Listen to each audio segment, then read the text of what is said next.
물론 제보 내용이긴 합니다. 그날 점심 식사 자리였는데요. 이 모임 자리에서 조희대 대법원장이 무슨 얘기를 했냐? 이재명의 사건이 대법원에 올라오면 대법원에서 알아서 처리한다. 만약에 사실이라면 왜 이렇게 멤버를 짰냐 이렇게 해석을 하더라고요. 이 정권 교체를 할 때는 전임자와 후임자가 있어야 되거든요. 같은 자리에서 의사를 교환해야 돼. 그렇게 봤을 때는 정상명이 윤석열의 대리인. 원래 윤석열 캠프의 검찰 핵심이 정상명. 김충식이 제일 웃긴데 김충식은 대리인 누구냐 했더니 김건희를 대리야. 통일교부터 시작해서 사업적 영역, 평택, 뭐 땅 투기 다 김충식을 중심으로 하거든. 제일에 쌓인 실력자거든. 그래서 전화를 하잖아요. 딱 받으면 이런 느낌이야.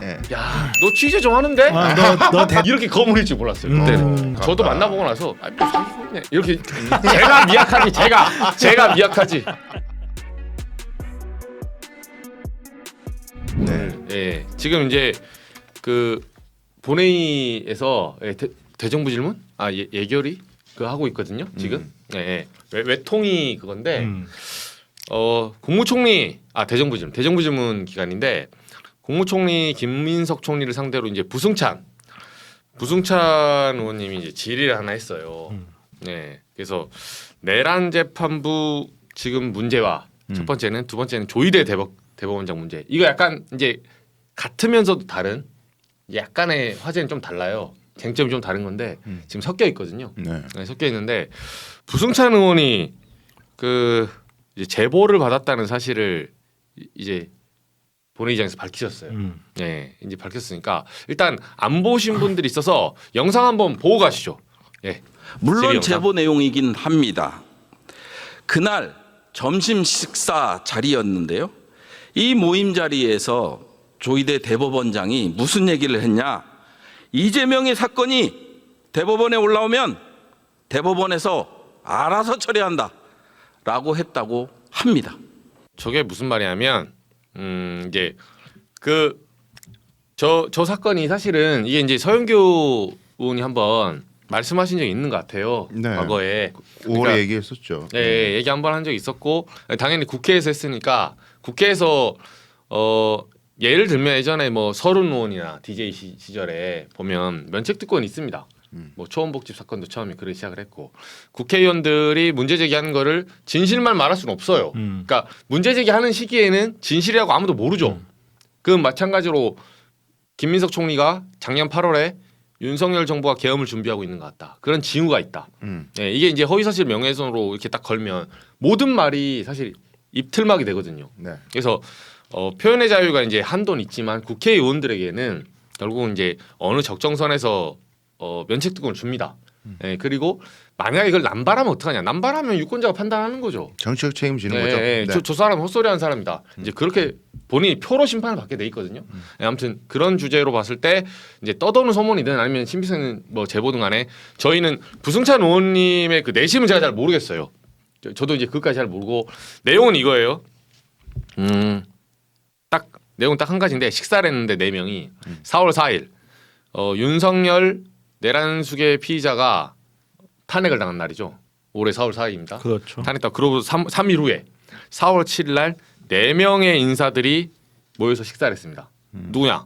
한덕수 국무총리 당시 그리고 정상명 전 검찰총장 그리고 여기 이제 조희대 대법원장 그리고 여기 이제 김충식 씨라고 윤석열의 장모 김건희의 모친 최은순 씨의 내연남으로 알려진 네, 지금 이번에 뭐 저기 참고도 나오고 네. 통일교 문제 뭐 수첩도 나오고 했던 그 요즘을 안 나온 데가 없는 사람. 네. 그 김충식 씨 네. 이렇게 4명이 만나서 식사를 했고 여기서 나온 내용 중에 이런 취지의 이제 부승찬 의원의 주장이에요. 제가 코테이션 그때 따드린 거예요.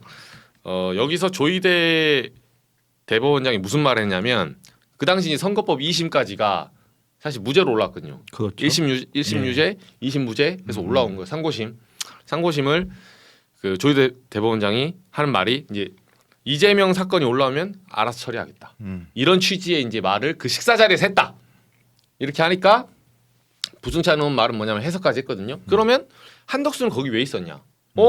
이거 대선 한두 달 앞두고 가장 유력한 후보인 민주당 야당 후보인 이재명 후보를 제거시키면 한덕수 네가 대선 후보로 등극한 다음에 국무총리였지만 버리고 나온 다음에 김문수를 꺾고 누굴 꺾어가지고 당에서 추대해서 후보가 되면 당신이 대선을 잡을 수 있을 거다. 그러면 고로 한덕수가 현재 내란 주요 임무 종사자 내지는 지금 수사를 받고 있잖아요, 피의자로. 그러면 내란 세력과 함께 앞으로도 특검 도입도 막으면서 검찰의 권력의 틀을 잡으면서 우리가 이거를 무마시키고 윤석열 정권을 사실상 이어갈 수 있을 것이다. 이제 요게 개괄이에요. 그렇죠. 예, 요게 네. 이제 부승찬 의원이 말한 개괄이에요. 그게 제보를 받았다고 오늘 말했습니다. 좀 말이 길었는데 어떻게 보셨습니까? 근데 이거는 서영교 의원이 지난 5월에 말씀하셨던 거하고 거의 흡사한데 서영교 의원이 처음 말씀하셨을 때는 날짜 특정이 왔다 갔다 했었어요. 4월 6일이다, 11일이다 그렇죠, 이렇게 약간 왔다 갔다 했었고 등장 인물은 같은데 그때 주목했던 스토리가 정상명이라는 사람은 윤석열 부부의 주례를 해준 걸로 알려졌었고 김충식은 말씀하신 대로 뭐 사실상 김건희 일가의 가장 역할을 했던 사람으로 추정이 되는 사람이고 한덕수는 다음 권력을 기획하던 사람, 조이대는 가장 입구에서 이재명이라는 그 가장 유력한 후보를 완전히 낙마시킬 수 있는 역할을 할 수 있는 사람. 이게 네 명이 모여서 모의 작당을 했는데 처음에 나온 얘기가 이제 제보 내용이죠.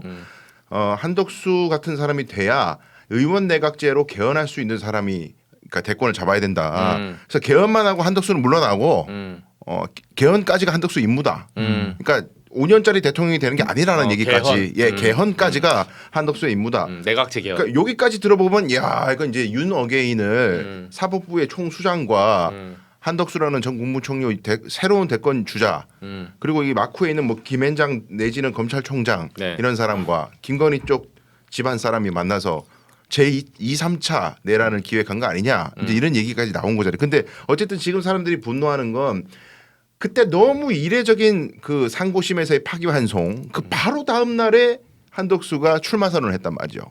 뭐 물론 출마 얘기 계속 맞아요. 나오고 있었지만 맞아요. 바로 다음 날에 기획 각본 짠 것처럼. 맞아요. 그러니까 이상하다 뭐가 이 소리가 당에서 이렇게 이제 가나. 추대하기 시작하죠. 뭐 박수영은 비롯해서 뭐 네. 주말에 막 부릉부릉합니다. 그렇죠. 한덕수 추대로 막 성일종 갑자기 나오거든요. 그러니까 그 희한한 스토리에 아 이런 배경이 있었구나라고 일단 정황은 떨어지는데 그렇죠. 퍼즐. 이 제보자가 누군지 뭐 녹취록이 나왔다고는 하나 그 녹취록은 제보자의 전원이거든요. 이렇다더라지 이 자리에 있었던 사람 같지가 않아요. 화법을 들어보면 그 녹취 파일 들어보면 그렇죠. 그러니까 민주당이 일단 여기까지 밝혔으니까 이제는 신빙성을 5월부터 있었던 얘기니 빌드업을 더 잘해야겠죠. 예, 조이대 물러나라고 지금 요구하는 판에 아니 직접적으로 이자들한테 물어보는 게 그렇죠. 예, 물어보는 게 가장 맞을 것 같고 대정부 질문에서 이게 나온 이상 저는 조이대가 여기에 답을 해야 된다고 생각해요. 답을 해야죠. 예, 네. 그리고 이 자리에서 누구를 만났는지 어떻게 됐는지 우리 현재로서는 추정일 뿐이지만 그렇죠. 안에서 어떤 대화 내용이 나왔는지 알 수 없지만 이렇게 만났다는 그 자체가 사실은 문제예요. 맞습니다. 만나서도 안 되는 거고 그 이제 저 같은 경우는 조이대 코트를 의심을 할 수밖에 없는 게 이 세상의 모든 이런 쿠데타나 혁명적 상황에서는 이 혁명적 상황이 끝난 다음에 가장 먼저 조직하는 기구가 있어요. 그게 혁명재판소예요. 혁명재판소. 왜냐하면 혁명이 일어나고 쿠데타가 일어나고 기존의 헌법 질서가 완전히 무너지고 새로운 법 질서가 들어와야 돼요. 근데 결국은 이걸 하는 역할을 하는 거는 사법부가 해야 되는데 그럼 기존의 법 질서가 무너진 상태에서 어떤 기준을 가지고 재판을 할 것인가 이런 부분이 논의가 되거든요. 근데 과연 윤석열은 몰랐을지 몰라도 윤석열과 함께 이 쿠데타를 기획한 자들 이 자들이 과연 사법부에는 아무런 통보를 하지 않고 쿠데타를 했겠느냐 이런 내란을 일으켰겠느냐 이 부분에 대해서 근본적인 이 질문이 가시질 않는단 말이에요. 그렇기 때문에 저는 우선은 이 네 사람 한덕수, 정상면, 김충식 그리고 조이대는 이제는 완전히 공론화가 된 이 질문에 답을 해야 된다고 봐요. 본인들이 스스로. 그리고 사법부의 독립성, 사법부의 공정성을 그렇게 내세우는 사람이니만큼 더더욱 자기들이 직접 내가 언제 어느 날 누구를 만났고 안 만났고 어떤 대화를 했고 안 했고 이 부분에 대해서 본인 스스로의 입으로 답을 할 때가 됐다 이제는. 예, 그렇게 봅니다. 그리고 요 맥락에서 지금 만약에 조이다 이게 다 팩트라고 치잔 말이에요. 네. 제가 지금 뭐 제보니까 예, 제보고 이제 재난들이- 무승찬 의원의 가정. 네, 이 제보가 100% 팩트다. 그러면 뭔가 조이대가 책임져야 될 일이 생기는데 처벌할 수 있나? 이 일로 아. 형사처벌할 수 있나 퀘스천 마크예요. 이게 법적 구성 요건은 좀 애매해요. 예, 그러니까 이재명 법에- 알아서 처리하겠다. 최근에 우리 논의하고 있는 법 왜곡죄라는 게 있잖아요. 네. 법 왜곡죄가 만약에 도입됐다면 정확하게 요 사례가 딱 들어맞는 건데 근데 지금 법 왜곡죄가 없다 보니까 기껏해야 생각할 수 있는 게 직권남용인데 뭐 예를 들면은 나머지 대법관들에게 자 이번에 이재명을 떨어뜨려야 되니까 좀 협조 좀 합시다 라고 지시를 했다는 걸 직권남용을 어거지로 말아볼까 해도 그렇죠. 굉장히 난망해요. 어렵죠. 예, 양승태 대법원장이 뭐 지금 무죄 나오고 한 것도 다 같은 맥락 아니에요. 그렇죠. 직권남용 네. 억지로 말아놓다. 그게 무슨 공작죄 이런 것도 아니고 사실 네. 애매하네요. 그러니까 직관적으로는 문제가 있다는 걸 알겠는데 음. 이게 법으로는 무죄 나온 엊그제는 이제 그 찌라시 형태로 받은 걸로 한번 돌기도 했거든요. 네. 뭐 그래서 저희도 이걸 아직 그 받은 그 상태에서 그러니까 제가 확인한 건 아니니까 기자들도 취재는 하고 있지만 그러니까 전화하면 당연히 안 받으니까 이제 혹시 만났냐고 이제 조희대 대법관한테 물어볼 수는 있죠. 소문 뜬 소문으로 물어본 게 잘못은 아니거든요. 아니면 아니라면 끝나는 그렇죠. 거예요. 아니라면 되는 네, 거지. 근데 이제 그 과정에서 지금 일단은 대정부질문에서 나왔단 말이에요. 좀 어떻게 보세요? 이게 지금 선우가 바뀌었다는 말도 아쉽다. 그러니까 무슨 말이냐면 조희대 대법원장 얘기가 사실 이제 주말 끝나고서 나오기 시작했거든요. 추미애 법사위원장이 공격하기 시작하고 네. 민주당이 지금 한 2, 3일간 이게 화두가 돼 있거든요. 네. 근데 일각에서는 이렇게 이제 증거나 증언 내지는 제보가 먼저 나왔어야 되는 거 아니냐. 그 다음에 문제가 나왔어야 되는데 네. 조희대 대법원장 지금 일단 올려놓고 뭐 사법부에 대한 그러니까 한마디로 말해서 사퇴하라 이 얘기 그리고 탄핵이라는 단어가 왔다 갔다 했잖아요. 서은경도 얘기하니까 네. 그러니까 약간 중도층에서는 갸우뚱하는 것도 있지 않았냐. 네. 왜 하필이면 갑자기 네, 그러니까 네. 먼저 치고 빌드업을 근거를 안 하고. 댈 게 근데 아니라 사실 갑자기가 아니에요. 음. 다른 방송에서 여러 번 이야기한 적이 있는데 네. 올해 6월 정도 그러니까 그 대선이 끝나고 나서 언론에서 이상할 정도로 주목을 하지 않은 기사가 하나 있었어요. 그게 뭐냐면 공수처에서 수사를 하던 조희대 직위원 관련 사건을 내란 특검으로 이첩했다라는 기사가 난 적이 있어요. 그게 이제 6월 달쯤이에요. 근데 왜 이 기사가 중요하냐면 공수처가 수사를 하고 있는데 내란 특검으로 보냈다라는 네. 거는 내란과 관계가 없다라고 생각 보낼 수가 없어요. 그렇죠. 왜냐하면 내란 특검은 수사권이 없어 다른 범죄에 대해서는. 그쵸. 근데 이 두 사건을 어떤 것을 증거로 하거나 어떤 것을 혐의점으로 해서 보냈는지는 현재까지는 알 수는 없으나 내란 특검이 이거를 이첩을 받았다는 사실 자체는 조희대와 직위원에 대한 내란과의 연관성 자체가 어느 정도는 드러났다는 거예요. 뭔가 조사를 하는 과정에서 내란과의 관련된 어떤 내용이 확인이 됐으니까 내란 특검을 보냈을 거고 내란 특검에서 그걸 받았다는 건 이거는 우리의 수사권 범위 안에 있는 어떤 사건이다라고 인지를 했기 때문에 그 사건을 가져오는 거거든요. 그러니까 저는 그렇게 봐요. 지금 이 시점에서 지금 조희대 코트에 대한 전면적인 불신이 나오는 거는 사실은 이 불신 문제는 계속 있었죠. 네. 예, 이재명 대통령님에 대한 파기환송 이후도 계속 있었는데 이게 잠잠했던 이유는 그동안에 우선은 사법부가 조용히 있었어요. 특별한 저지를 하지 않았어. 근데 한덕수 저지대부터 시작해가지고 사법개혁에 대해서 전국 법원장 회의를 개최하는 식으로 해서 저항하는 이런 걸 보면서 이제는 더 이상 참을 수가 없다. 인내의 한계에 다다른 거지 이게 갑자기 무리로 떠오른 거다. 저는 그렇게 보지 않습니다. 맞습니다. 예, 저도 마찬가지 시각에서 보는데요. 네. 오히려 뭐 예를 들면은 대선 직전에 이재명 후보에 대한 자격을 법원이 박탈하려고 시도할 때에 네. 그때는 막 이렇게 법원에 대한 지탄의 목소리가 막 크고 그랬었는데 그렇죠. 그때는 오히려 중도가 그렇게 얘기할 수도 있어요. 대선 후보 자격이 날아갈 판이 되니까 법원을 막 공격하네라고 공격할 수 있어요. 그렇죠. 근데 지금은 어떠한 정치적 이해관계가 없단 말이에요. 그렇잖아요. 민주당이 법원 때문에 뭐가 박탈될 우려가 있다거나 무슨 뭐 법적인 어떤 뭐 처벌의 기로에 서 있다거나 전혀 그런 상황이 아니에요. 지금 그런 상황이 아닌 상황에서 오히려 저는 더 일찍 움직였어야 했다. 민주당이 오히려 만시지탄인데 뭐 그거는 어쨌든 그렇습니다만 지금 이 일을 민주당이 뭔가 정치적인 이득을 얻으려고 법원을 공격한다, 조희대를 물러나라고 한다, 이건 아니고 결국에는 모든 법원을 공격하는 것도 국민의 여론을 등에 업어야 효력이 있는 것인데 개혁에 대한 반동으로 법원에서 계속 이상한 성명이 나오고 자신에 대한 자성의 목소리 일절 없이 무슨 법원장 회의 이런 걸 해가지고 자꾸 반대를 한다는 얘기를 하니까 국민들이 분노를 하잖아요. 분노를 하니까 여당으로서는 민의를 반영해야 되잖아요 정치에. 그러니까 국회로서는 민의에 등 힘입어서 여론에 힘입어서 지금 얘기가 강하게 나오는 거지. 없던 얘기를 뭔가 지금 정치적인 셈법 때문에 갑자기 꺼낸다. 이거는 좀 앞뒤가 안 맞는 얘기 같다는 거죠. 예. 제가 그 약간 이제 두 분이 같은 비슷한 의견이니까 일부러 제가 반론 한번 해볼게요. 이런 얘기도 있어요. 일각에서 제기하는 건 뭐냐면 또 지난주에 보니까 내란 그 특검법 연장 가지고 지금 당정대가 한번 박살났더라. 뭐 정청래 튀고 뭐 김병기 튀고 막 분노 표출하고 하다가 근데 이제 주말에 고위당정 했잖아요. 고위당정 한번 잔디박 걸으면서 이제 합심해서 그러니까 이게 의혹이에요. 이 작전 짠 거 아니냐.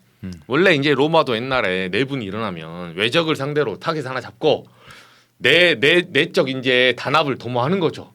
예, 그렇게 하기 위해서 가장 쉬운 게 엊그제 금요일 날 조희대가 이제 법원장 회의 때 한 말이 있거든. 너 잘 걸렸다.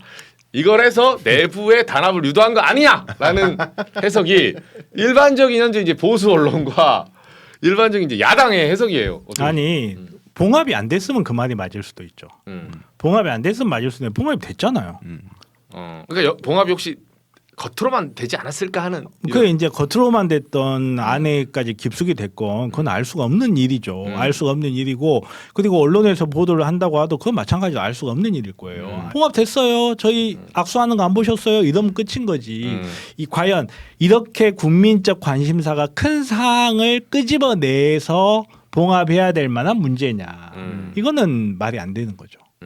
그리고 원래 시간표가 추석 명절 전에 주요 개혁에 대한 골자를 다 잡는 걸 시간표를 제시했었기 때문에 임박했으니까 자연스럽게 얘기가 많이 나오는 건데 지금 나오는 현상을 가지고 약간 끼워 맞추는 결과론적인 얘기로 들려요. 아까 그 문제 제기는. 네, 그래서 그거는 호사가들의 입에서 나올 수 있는 얘기긴 한데 합리적 근거는 좀 떨어진다. 오히려 그 기사가 눈을 돌리는 거죠.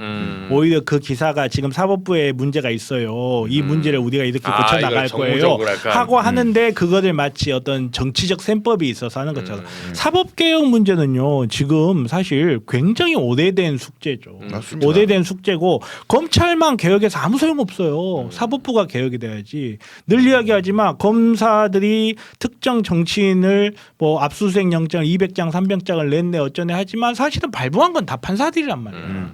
그러면 이 문제 검찰만 개혁해서 과연 우리나라의 사법 안정성이 확보가 될 건가? 결국은 법조 3륜이란 말이에요.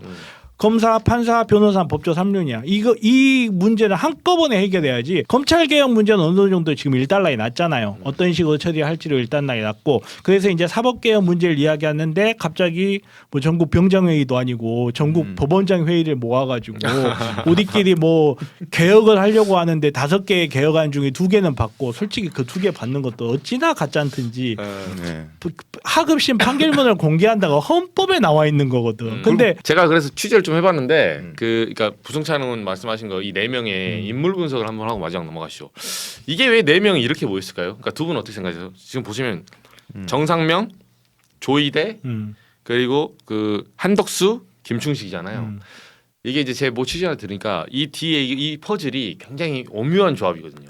그러니까 여러 사람 있잖아요. 예를 들면 김충식 대신에 건진법사가 들어갈 수도 있고, 예를 들어서 여기에 뭐 최은순이 들어갈 수도 있고, 뭐 한덕수 대신에 한덕수는 뭐 후보라고 하지만 예를 들어서 뭐 김문수나 뭐 최상목이 들어갈 수도 있어요. 근데 왜 하필 정상명, 조이대 그리고 한덕수, 김충식이 들어갔을까? 행정부, 사법부, 검찰, 원외.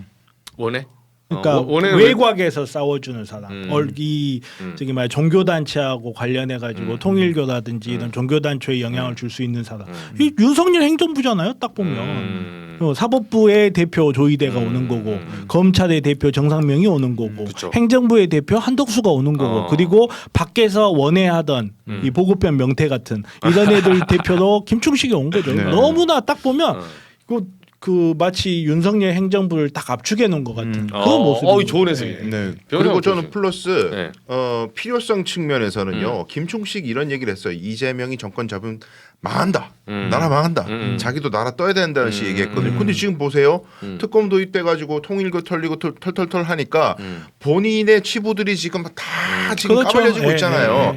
절대 절대로 정권 교체가 안 되는 사람, 안 돼야만 하는 사람. 대한민국 넘버 원 김충식이라는 거죠. 내란의 중심에도 자기가 있고 종교와 국정농단의 중심에도 김충식이 있기 때문에 이 사람은 어떻게든 이재명이 대통령 된 것만은 막아야 된다. 탄핵은 못 막았고 탄핵은 됐는데 그렇다면 어떻게 하면은 정권을 이 어려운 상황에서 한덕수와 같은 허수아비를 세워가지고 특검을 막아줄 수 있는 우리 보호할 수 있는 사람 누구를 해야 될까? 근데 그걸 실천적 역할을 할 수 있는 가장 빠르고 효과적인 유일한 방법 조의대. 그렇죠. 법정 먼저 판결로 날려주기만 예. 하면은 다 해결된다. 예. 그리고 심지어는 시간을 적당히 끌어가지고 민주당이 아예 후보 등록을 못하게 만들어서 예. 유일한 국민의힘만이 출마 가능한 혹은 무소속 후보와 경쟁해야 되는 그런 판을 깔면 어떨까라고 모의할 수 있는 최적의 멤버들. 그렇죠. 거기다가 예. 말 제일 잘 듣는 한덕수 네. 대통령 세우고 너는 우리 말만 들으면 돼 하는 거고 이 선거가 일어날 때 김충식 같은 사람이 또 다시 이 뭐라 해야 되죠?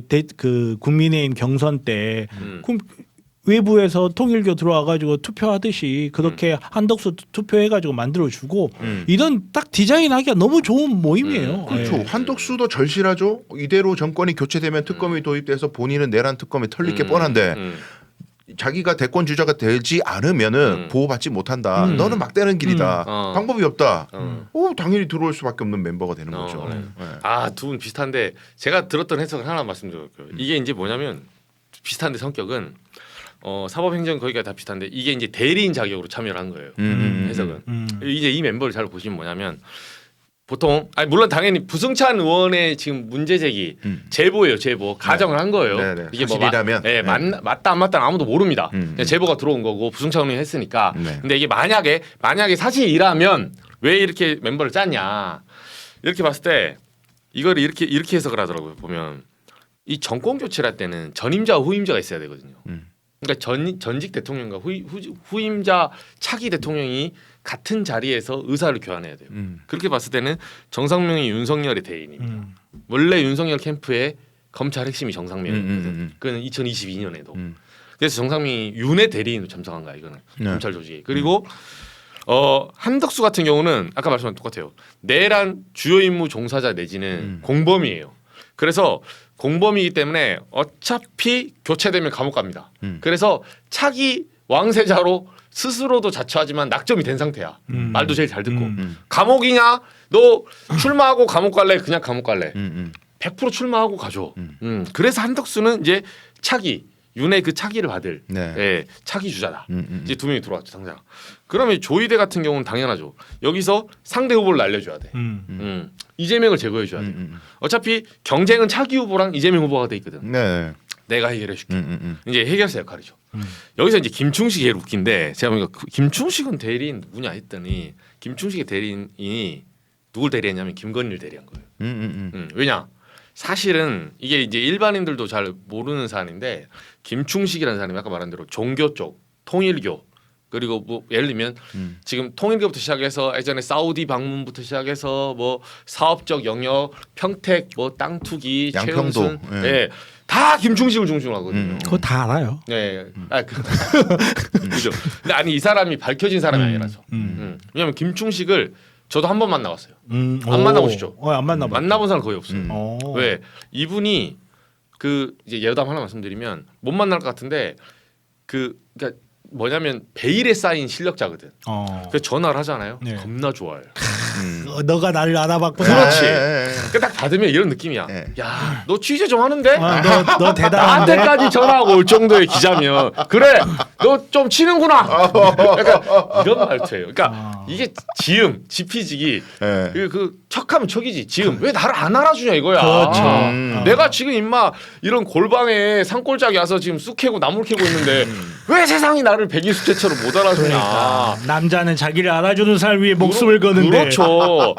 일단 전화번호 좀 줘보세요. 네, 자기를 알아준 사람에게 멘트를 줍니다. 아. 네. 제가 한 번 만나봤는데 저는 이제 네. 사실 그때도 저 잘 못 알아봤죠. 이렇게 거물일 줄 몰랐어요. 그때는 이제 2021년이라서 그 정도 급인지 몰랐어요. 조금 덜 쳤네. 네, 저도 만나보고 나서 아니 뭐 사기꾼이네 이렇게 제가 미약하지. 네, 아무튼 뭐 그 저의 불찰이고 제가 아직 기자가 덜 됐습니다. 그래서 이제 했는데 아무튼 김충식 씨를 만나 보면 그런 느낌을 확 받아요. 이 사람이 모든 실권을 갖고 있는데 그래서 그 김건희를 옛날에 건희라 부르면 명신이라 불러요. 오래됐거든. 그래서 말투를 보면 알아. 명신이 옛날에 내가 뭐 어렸을 때 그러니까 그 명신이라고 말하는 사람 몇 명 안 되거든요. 그 정대택 쪽 사람들하고 이 김건희 그 집안한테 당한 사람들이 그걸 말해요. 보통 네, 옛날부터 당했으니까.